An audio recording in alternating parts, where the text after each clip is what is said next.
Paano kung sabihin ko sa iyo na ang pakikinig ay kalahati lang ng kuwento? Ang tunay na mahika ay nangyayari kapag isinasa buhay mo ito. Sabi sa Santiago 1:1-22, ngunit maging tagatupad kayo ng salita, at huwag tagakapakinig lamang na dinadaya ninyo ang inyong sarili. Isipin mo, ilang beses na ba tayong nakarinig ng magandang payo o kahit salita ng Diyos, at sinasabi nating, oo, tama yan, pero pagkatapos, bumabalik lang tayo sa dati nating gawi.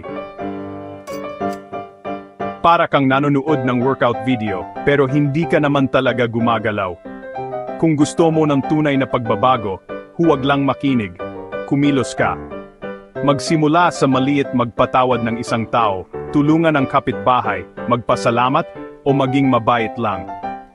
Ang pagsasabuhay ng naririnig mo ay nagiging aksyon ng inspirasyon, at ang aksyon ay nagiging epekto. Kaya ngayon, huwag lang tayong makinig, isabuhay natin. Ano ang isang bagay na gagawin mong iba?